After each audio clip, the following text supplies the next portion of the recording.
This video is sponsored by BuyMote shopping app. BuyMote e-shopping application is one of the online shopping app now available on Play Store and App Store. இந்த application எல்லாத்தோட மொபைல்லையும் கண்டிப்பா இருக்கணும் அப்படின்னு சொல்லுவேன். ஏன்னா இந்த online shopping ஆப்ல வந்துட்டு பார்த்தீங்கன்னா நிறைய ஆஃபர்ஸ் நிறைய விஷயங்கள் வந்துட்டு இதுக்குள்ள இருக்கு. கிச்சனுக்கு தேவையான அத்தனை வீட்டுக்கு தேவையான அத்தனை எலக்ட்ரானிக்ஸ் அண்ட் காய்கறிகள் எல்லாமே வந்துட்டு இதுல இருக்கு. ஸோ நமக்கு தேவையான எல்லாமே கம்மி விலையில நிறைய ஆஃபர்ஸோட வருது. ஸோ கண்டிப்பா இதை நம்ம எல்லாருமே யூஸ் பண்ணிக்கணும். கண்டிப்பா இந்த ஆப்பை டவுன்லோட் பண்ணிக்கோங்க.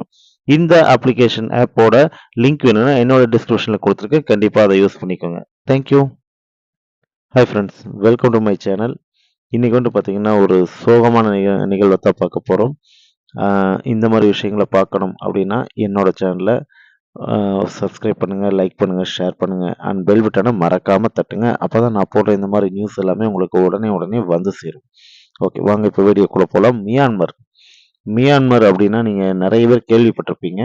இது வந்துட்டு நம்ம இந்தியாவுக்கு பக்கத்தில் இருக்க ஒரு நாடு அப்படின்னே சொல்லலாம். ஓகேங்களா? ஸோ இந்த மியான்மரில் வந்துட்டு பார்த்தீங்கன்னா ஒரு நிலநடுக்கம் வந்திருக்கு.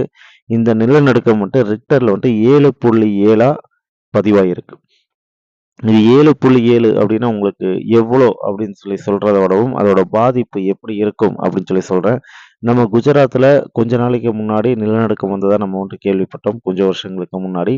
அதோட பாதிப்பு எந்த அளவுக்கு இருந்துச்சுன்னு தெரியாதவங்களே இருக்க முடியாது. அதை விடவும் இது ஒரு புள்ளி அதிகம். அப்போ எந்த அளவுக்கு நிலநடுக்கம் இருந்திருக்கு அப்படிங்கிறத பாருங்க. இது உடனே ஒரே நாள்ல வந்துச்சா அப்படின்னா இல்லைங்க. இது வந்துட்டு 2-3 நாளாவே அதோட பாதிப்பு இந்தியாவிலையும் அது போக அண்டை பக்கத்துல இருக்க மற்ற நாடுகள்லையும் இது வந்துட்டு உணரப்பட்டிருக்கு. இது வந்துட்டு இந்த தடவை இன்னைக்கு வந்துட்டு பார்த்தீங்கன்னா மியான்மர்ல 5 தடவை தொடர்ந்து வந்திருக்கு. ஓகேங்களா? பெரிய பெரிய கட்டடங்கள் எல்லாம் இடிஞ்சு விழுகிற அந்த காட்சிகள் பயங்கரமா இருந்துச்சு.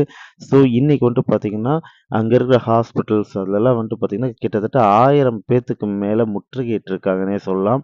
அந்த அளவுக்கு சேதங்கள் அதிகமா இருக்கு. உயிர் சேதங்கள் இருக்கும் அப்படின்னு சொல்லி எதிர்பார்க்கப்படுகிறது. ஓகே. இந்த அளவுக்கு இருக்கிற இந்த இது வந்துட்டு பார்த்தீங்கன்னா, எதனால வருது அப்படின்னா, கீழ அதாவது வந்துட்டு தட்டுகள்னு சொல்லுவாங்க. அது வந்துட்டு பார்த்தீங்கன்னா, நகர்றதுனால தான் பிளேட்ஸ் ஓகேங்களா? ஸோ இது வந்துட்டு பார்த்தீங்கன்னா, இப்போ குஜராத் சாரி இப்போ வந்துட்டு பார்த்தீங்கன்னா, ரஷ்யா இங்கெல்லாம் வந்துட்டு பார்த்தீங்கன்னா, ரஷ்யாவுக்கும் இந்தியாவுக்கும் இடையில தட்டுகள் இருக்கு. இந்த தட்டுகள் வந்துட்டு நகர்றதுனால தான் இந்த ப்ராப்ளம்.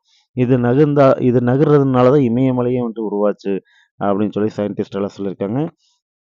ஸோ அப்படி நகர்றதுனால ஆகக்கூடிய பாதிப்பு தான் இது. ஸோ இதோட பாதிப்பு இன்னும் எவ்வளவு இருக்கும் அப்படின்னு சொல்லி தெரியாது. இதோட பாதிப்புனால இன்னும் ஒரு சில விஷயங்கள் என்ன அப்படின்னு கேட்டிங்கன்னா, சுனாமி எச்சரிக்கை விடுறதுக்கும் கூட வாய்ப்புகள் இருக்கு. ஏன்னா கடலுக்கு அடியில இந்த மாதிரி நிலநடுக்கம் வந்துச்சு அப்படின்னா, கண்டிப்பா சுனாமி எச்சரிக்கை விடுறதுக்கான வாய்ப்புகளும் நிறையவே இருக்கு. இது வந்துட்டு பார்த்தீங்கன்னா, இந்தியால பக்கத்துல எல்லா நாடுகள்லயும் விடுறதுக்கான வாய்ப்புகள் அதிகமாவே இருக்கு. ஸோ எல்லாரும் கொஞ்சம் பாதுகாப்பாவே இருப்போம். எல்லாரும் நல்லா இருக்கணும். யாருக்கும் எந்த பாதிப்பும் வரக்கூடாது அப்படின்னு சொல்லி நினைப்போம். ஓகேங்களா? வாங்க இந்த மாதிரி விஷயங்கள உடனே தெரிஞ்சுக்கணும்னு நினைச்சீங்கன்னா, என்னோட சேனலை சப்ஸ்கிரைப் பண்ணுங்க, லைக் பண்ணுங்க, ஷேர் பண்ணுங்க அண்ட் பெல் பட்டனை மறக்காம தட்டுங்க. Thank you.